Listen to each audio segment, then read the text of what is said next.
हूं, मुझे जरा बताइए कि क्या पुतिन की लाइफ को, पुतिन की जान को एक रियल डेंजर है, जैसा कि रूस में बातें उठ रही हैं कि उनके मर्डर की भी तैयारी की गई?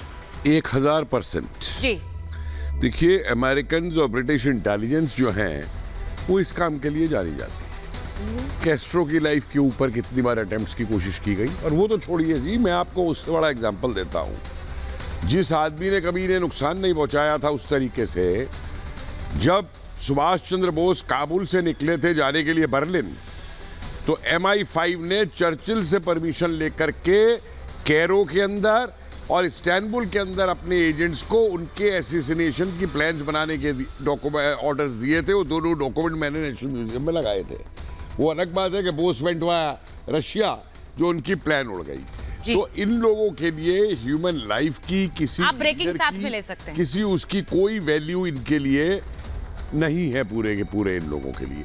और ये जिसको चाहे, जब चाहे, जिस तरीके से साम दंड भेद करके मारने के लिए उतरते हैं। और मैं समझता हूँ कि पुतिन ने एक बहुत ही काबिल इस समय डिसीजन लिया है, जो ये G20 में ना जाने का डिसीजन लिया है। और मुझे एक बात बताइए, मुझे अब इस पे G20 में भी और हंसी आने लग गई है कि मैं G20 के मोटिव्स पढ़ रहा था, उसमें सस्टेनेबिलिटी, एनवायरमेंट, ये वो। एक G20 के कंट्री ने इस बात पे सवाल उठाया है कि आज जिस तरीके से जो मिलिट्री एक्सरसाइजेज वर्ल्ड ओवर हो रही है और सारा कुछ हो रहा है, इसमें दुनिया के एनवायरमेंट के ऊपर क्या असर हो रहा है।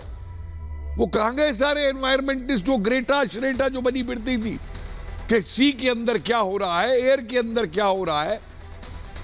कोई तो ये G20 अब तमाशा रह गया है। मैं बता दूं, वर्ल्ड के अंदर ये जितने ऑर्गेनाइजेशन है, UN भी तमाशा है इस समय, उससे तो बड़ा इंपॉर्टेंट ऑर्गेनाइजेशन कोई नहीं है।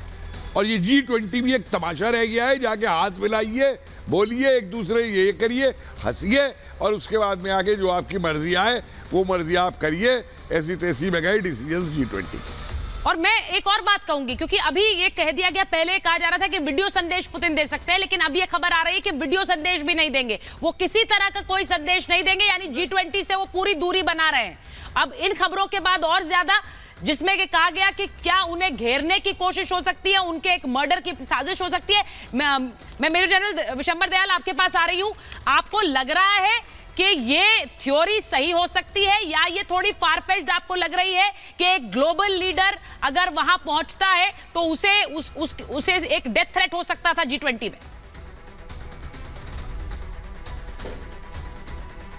देखिए, मैं नहीं समझता G20 में किसी किस्म का डेथ थ्रेट या किसी किस्म का इस किस्म का कोई बड़ा रचा जा सकता था, खासकर प्रेसिडेंट पुतिन के अगेंस्ट। इसका मतलब हम मानते हैं कि GRU जो रशियन मिलिट्री इंटेलिजेंस है, जो रशियन FSB है, वो बिल्कुल इनकम्पिटेंट हो चुके हैं।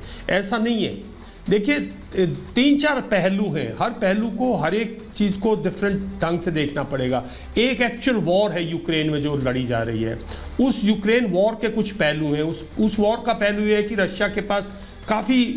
रशिया काफ़ी सुपीरियरिटी के बावजूद रशिया के पास ग्राउंड पे डिफेंसिव लाइन को होल्ड करने के लिए ट्रूप्स की कमी है, कमी हो गई है, इसलिए वो विड्रॉल भी कर रहा है केरसन से। वरना केरसन एक बहुत अच्छा ब्रिज हेड है, केरसन उसको डिफरेंट ऑप्शन देता है ऑफेंसिव के लिए, वो ऑप्शन लूज कर रहा है।